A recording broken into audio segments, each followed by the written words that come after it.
Actually, some of you have failed to conceive just because you don't know your fertility days. Or others are actually conceiving when they don't know or when they didn't want, just because they don't know their fertility days and their safe days. Today, I want to show you how you can use your menstrual cycle to know your fertility days and your safe days.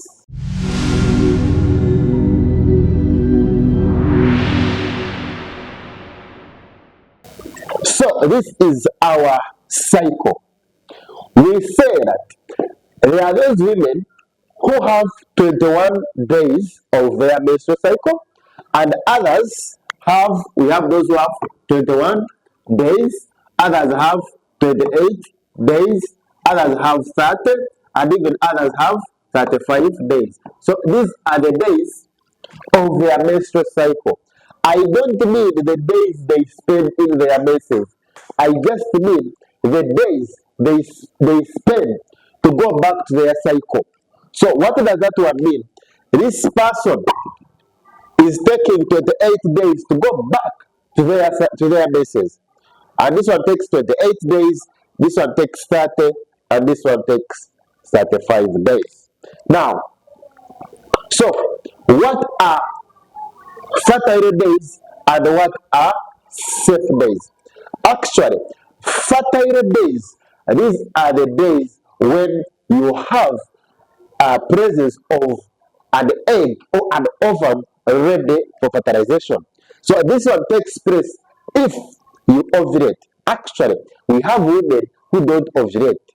Either they are in their menopause, or they are having a condition what we call an ovulation, where you find that you are going into your menses and you are not ovulating. And it usually happens when you have hormonal imbalances. So, this one, for you to use this, you must be having regular periods. And what are regular periods? Regular periods means that you are taking the same days to go back into your menses. So, meaning, for you, if you are 21 days, you take 21 days every cycle for at least for the next 6 months. So if you are taking 21 days, the other day you have taken 14, then the other day you are taking 18, you have what we call irregular periods. And when you have irregular periods, either you are having actually hormonal imbalances and you need to work on your hormones. So I want to show you how you can use this cycle to determine your fertility days. Then what are safe days? Safe days these are the days when there is absence of an ovum that is ready for fertilization. So meaning these are the days are outside your ovulation schedule. And what is ovulation? Some of you are always asking, what is ovulation? Actually, ovulation means that this is the time when an egg or an ovum is released from the ovary towards the fallopian tube, waiting for a sperm to be fertilized. So let's go back to our cycle. So we want to look at people who take 28 days. So, and when does ovulation take place? Actually, ovulation takes place in the middle of your cycle. So those who take 28 days, it means just 14 days after your menses, you're going to see that you have the signs and symptoms of ovulation. For example, you have production of the mucus in your vein. Then there is also increase in body temperature, and sometimes those of you even get breast tenderness, and even some of you get mood, increase in mood. You have the high feelings for sex. So now, if your ovulation takes place in the middle of the cycle and you take 28 days, it means that this person who takes 28 days, ovulation will take place on the 14th day. It doesn't take place on the 14th, but it takes place on the 14th day of your cycle. So let's go back to our calendar. If this is our calendar of certain days, and this person, for example, he has gone into her menses on second. This day, when she has got into her menses, we call it first day. It is her first day of the menstrual cycle. It is not the first day of the month, but the first day of the cycle. So, what does that one mean? It means she's going to take 28 days to go back into her menses. So, you count from here as one. So, this one becomes, for example, this will be 1, 2, 3, 4, 5, 6, 7, 8, 9, 10, 11, 12, 13, 14, 15, 16, 17, 18, 19, 20, 21, 22, 23, 24, 25, 26, 27, 28. So she's likely to go back into her menses on 29. It is going to be her 28th day. So it means she has taken 28 days as her cycle. So, if this is Madame Mary, when will she go into ovulation?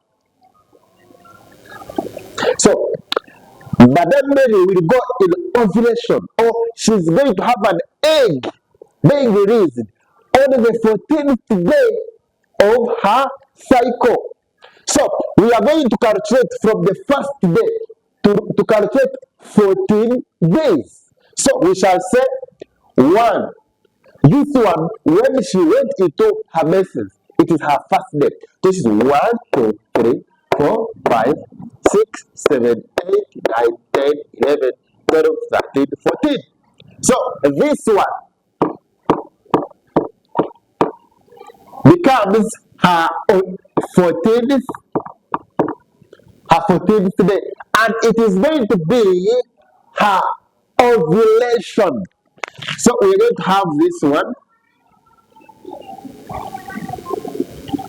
as her ovulation day. So on the 15th, if you have an ovulation strip and you test for luteinizing hormone, you're going to see that in the urine you have presence of luteinizing hormone. You're going to get 2 thick lines, meaning you have ovulated. So let's look at now what are fertile days. The days when you are likely to conceive. So if you have ovulated on 15 and an egg can spend 24 hours. So meaning 1, 2, so it can spend 24 hours. Actually, we usually say 48 hours. So it is going to be 1, 2, 3, 2 days, 1, 2. So 15th, 16th, 17th. So it means 14th day, 15th day, and 16th day. So those are 2 days after ovulation. Then we usually say that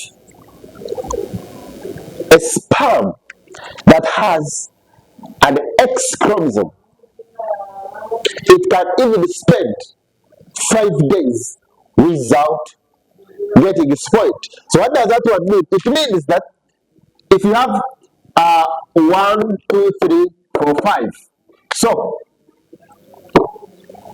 we're going to also remove 5 days before ovulation. This is 1, 2, 3, 4, 5. So also we come here and say and do this. So all these are fertile days. So the fertile days will be 5 days.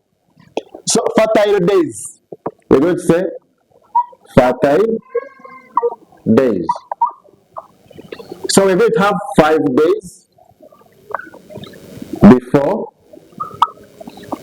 2 days before ovulation.